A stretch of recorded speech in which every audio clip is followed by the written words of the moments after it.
red, wed, red, red, lead, red. What to do when you work on your R but it still doesn't stick. You know what to do when you practice it, or you mostly know what to do, but when you go back to spontaneous speaking, you always go back to your native R, or you're just not consistent and every now and then another R comes in. So let's talk about why that happens and how you can improve. Because the R in English, British, or American is very different than other R's in other languages. In fact, each R, when you think about it, whether it's the trilled R, or the velar R, or the American R, they're all very, very different and produced in different places in the mouth. Yet all of them are within the same category of the R sound. Also, the R in almost all languages is one of the last sounds that kids acquire when they learn a language. So there is a reason for why the R specifically is more challenging than other sounds, and specifically the R in English is not very common. So not a lot of languages have the sound. Most languages don't. Now, I've already made a lot of videos on how to pronounce the R. I'm going to link them in the description below. I have a podcast episode and practice drills. And by the way, I have a practice drill prepared for you, a PDF with words, phrases, and sentences, and an audio practice that you can download for free so you can put what I teach into practice right away. So it's not just passive learning, it's active learning, because you know that active learning works. By the way, if you're new to my channel, my name is Hadar. I'm a non-native speaker of English, and I'm here to help you speak English with clarity, with confidence, and with freedom. You can also check out my website at hadarshemesh.com to access a lot of free lessons and resources. Again, for free, just waiting for you to grab it and practice and improve at no cost. All the links are in the description. So, I'm not going to teach you how to pronounce the R. I'm just going to remind you that when you pronounce the R in English, first of all, you have to remember that there are two different R's, strong R and soft R. Both of them are pronounced the same. A strong R appears at the beginning of a word or before a vowel, like red or around, and the soft R appears after a vowel, where the vowel is more important than the R, care, hear, part, first. Now, in American English, the R after the vowel is pronounced exactly the same. Maybe it's a little softer. In British English and other dialects, the R drops in these situations. So if you're working on your British accent, then you don't need to pronounce the R's after a vowel or before a consonant or at the end of words. But either way, we are now going to work on just the essence of the R, strong or soft in American dialects. And to pronounce it, you need to remember that the tip of the tongue shouldn't touch anything.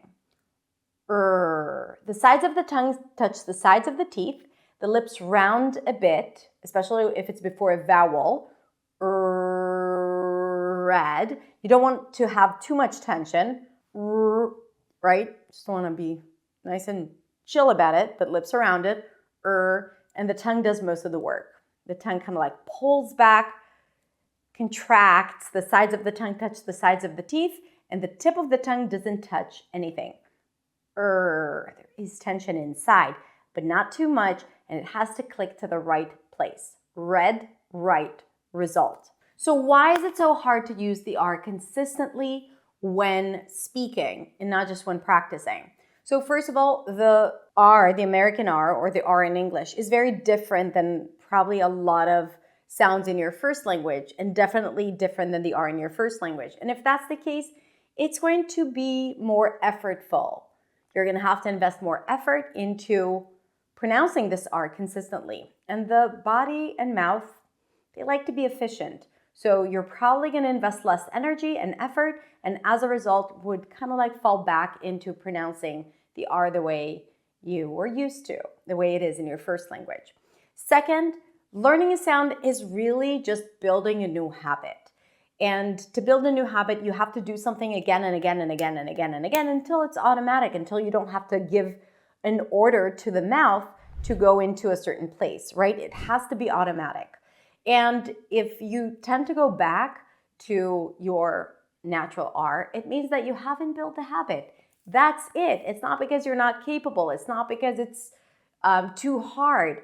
It's just because you haven't built the habit, and it's just a matter of time, focus, repetition, and of course, practice. Okay? So remember that if that is the case, then you really just have to go back to repeating the sound again and again and again. I'm going to give you some strategies to practice in a little bit. The third reason could be because you don't feel natural or comfortable with it. So subconsciously, you might feel fake or not like yourself or different, or it's just not going to feel right, which is what happens when you start integrating new sounds.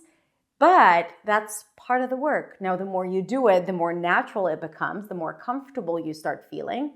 But you need to work hard or a lot to get to that place where it already feels natural. Until then, it's going to feel unnatural. So you got to get comfortable with it, and you got to recognize that you should feel uncomfortable to know that you're doing a good job. Now, how to practice so that you can start using your R more consistently. This is my favorite part. That's what I do. So let me share with you some tips on how you can use the R more consistently in speaking. First, you have to drill sounds to make it a habit. What does that mean? Just lists of words, phrases with R's, maybe short sentences. You can use ChatGPT to help you. And like I said, I have prepared for you a PDF with a lot of examples and audio practice so you can just play it and listen to it and repeat with me. Okay? So that is the best way to practice. Second, you can read out loud and underline all the R's. Again, you can use ChatGPT for that, or you can use a script and just do it yourself, or use the find option on Google Docs and just bold or underline all the different R's. And when you read out loud, be really intentional about using those R's. The next thing is to speak out loud and record yourself and speak spontaneously. So ask yourself a random question and answer it, and make sure that you use the R intentionally and consistently when you speak. Now, because you might be thinking about what to say, you may not pay attention, and as a result, you might go back to your other R. This is why recording yourself and listening back to it is a really great way to notice these things. The last thing that you can do is really get used to making the sound. So you can literally just detach it from words, phrases, and sentences and just walk around whenever you can and just do this.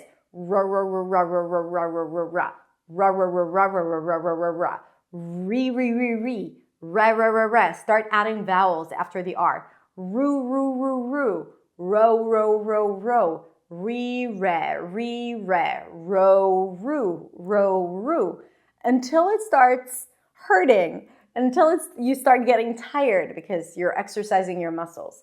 You just want to get comfortable and fine-tune that R sound, and you can do it just through repetition. And it's kind of like you're signaling to your brain that this is an okay sound. This is a sound that you start incorporating into your system. And when you think of how kids learn a language, there is the babbling phase when they just make these weird sounds all the time. Ba, ba, ba, ba, ba, ga, ga, ga, ga, ga, gi, gi, gi, gi, gi, right? And this is how they train the muscles to find the right sounds and how they build the habits. So if kids do that, why shouldn't we do it when we incorporate a new sound? So of course we do that when we read out loud, but if you do it out of context, it's still going to be very beneficial and you don't need anything for it, right? So when you go to pick up your kids on your way there, you just go ra ra ra ra ra ra ra ra ra ra. When you walk to the train to get to work, you're just like ra ra ra ra ra ra ra ra. You can hide your mouth so no one sees it, so that you get comfortable with the sound, and you'll see that the quality actually starts improving because the mouth tends to optimize sounds the more you make them, especially if you're in a mindset of exploration. So this is actually one of my favorite practice, and I have to tell you, it's a really, really effective practice. My students always say that it has helped them significantly. I actually have another video called the R Bootcamp. So it would be a really good supplement for this video after we talked about the theory, where it's just drills and exercises to practice the R so you can incorporate it into your speaking. Incorporate it. Rah, rah, rah. All right, so you should definitely watch it. I'm going to link to the video in the description. Definitely check it out. Definitely download the R practice sheet. And if you'd like more, then don't be a stranger. Come on over to my website at hadarshemesh.com. Sign up for my newsletter to get weekly updates and lessons to your inbox. And also, there are a lot of free resources there for you to use and practice. All right, so have a great rest of the day, and I'll see you next week in the next video. Bye.